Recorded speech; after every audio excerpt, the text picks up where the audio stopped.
Ustaad Bhagat Singh review. Ustaad Bhagat Singh విషయంలో Gabbar Singh magic repeat అయ్యిందా? కథ. ఈ సినిమా కథ చంద్రశేఖర్ రావు అనే టీచర్ చుట్టూ తిరుగుతుంది.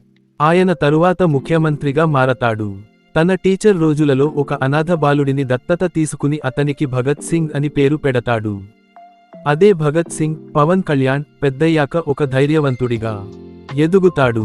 ఒక సమయంలో ముఖ్యమంత్రిపై దాడి జరుగుతుంది. ఈ దాడికి కారణం ఎవరు? నల్ల నాగప్ప ఎవరు? అతనికి భగత్ సింగ్ జీవితంతో ఉన్న సంబంధం ఏమిటి? ఈ సమస్యలన్నింటిని భగత్ సింగ్ ఎలా ఎదుర్కొంటాడు అనేదే కథలో ప్రధానాంశం. కథలో యాక్షన్, కామెడీ, ఎమోషన్ అన్నీ కలిపి చూపించడానికి ప్రయత్నించారు. నటీనటుల పర్ఫార్మెన్స్, టెక్నికల్ సిబ్బంది పనితీరు. పవన్ కళ్యాణ్ ఈ సినిమాలో తన స్టైల్తో ఆకట్టుకుంటారు. ఆయన కామెడీ టైమింగ్ కూడా బాగుంది. ఫైట్స్, డైలాగ్స్లో ఆయన ఎనర్జీ కనిపిస్తుంది. కొంతకాలం తర్వాత ఆయనలో ఉన్న ఫన్ సైడ్ మళ్లీ కనిపించింది.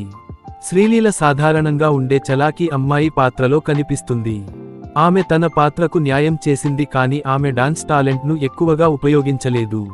రాశి ఖన్నా మొదటి భాగంలో కనిపించి తరువాత పెద్దగా ప్రాధాన్యం లేకుండా పోతుంది. విలన్గా నటించిన పార్థిబన్ పాత్ర బలంగా కనిపించదు. రావు రమేష్, సత్యం రాజేష్, ప్రవీణ్ వంటి సపోర్టింగ్ నటులు తమ పాత్రలను సాధారణంగా చేశారు. కె.ఎస్. రవికుమార్ పాత్ర ముఖ్యమైనదైనా గౌతమి పాత్రకు ప్రాధాన్యం తక్కువ. సంగీతం విషయంలో దేవిశ్రీ ప్రసాద్ ఈసారి పెద్దగా ఇంప్రెస్ చేయలేకపోయాడు. కొన్ని పాటలు మాత్రమే బాగున్నాయి. బ్యాక్ గ్రౌండ్ మ్యూజిక్ మాత్రం సగటుగా ఉంది. సినిమాటోగ్రఫీ ఓకే, ఎడిటింగ్ కూడా సరిపడా ఉంది. విశ్లేషణ. దర్శకుడు హరీష్ శంకర్ ఈ సినిమాను తన పాత స్టైల్లో తెరకెక్కించాడు. గబ్బర్ సింగ్ సినిమాతో పోలిస్తే ఈ సినిమాలో కొత్తదనం చాలా తక్కువగా కనిపిస్తుంది. హీరో ఇంట్రడక్షన్ నుంచి కామెడీ వరకు చాలా చోట్ల పాత సినిమాల మాదిరిగానే అనిపిస్తుంది. భగత్ సింగ్ పాత్రలో డిప్రెషన్, ప్రేమ, జీవితం, దేశభక్తి వంటి అంశాలపై డైలాగ్స్ ఉంటాయి. కానీ అవి కొత్తగా అనిపించవు. మొదటి భాగం కొంచెం త్వరగా ముగిసినట్టు అనిపిస్తుంది. ఇంటర్వెల్ సీన్ కూడా పెద్దగా ఇంపాక్ట్ ఇవ్వదు. రెండో భాగంలో కొన్ని సీన్స్ బాగున్నా మొత్తం కథనం చాలా రొటీన్గా సాగుతుంది. హీరోయిన్తో వచ్చే ఒక భాగం కాస్త బాగుంటుంది కానీ మిగతా డ్రామా పాతగా అనిపిస్తుంది. కథలో ముస్లిం యాంగిల్ కూడా సహజంగా అనిపించదు. మొత్తానికి దర్శకుడు పాత ఫార్మాట్ను వదిలిపెట్టకుండా అదే స్టైల్లో సినిమా తీసినట్టు అనిపిస్తుంది.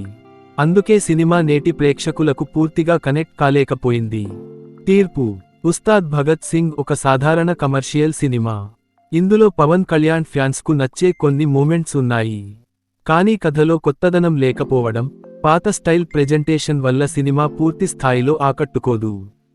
పవన్ కళ్యాణ్ అభిమానులకు మాత్రమే ఈ సినిమా ఎక్కువగా నచ్చే అవకాశం ఉంది.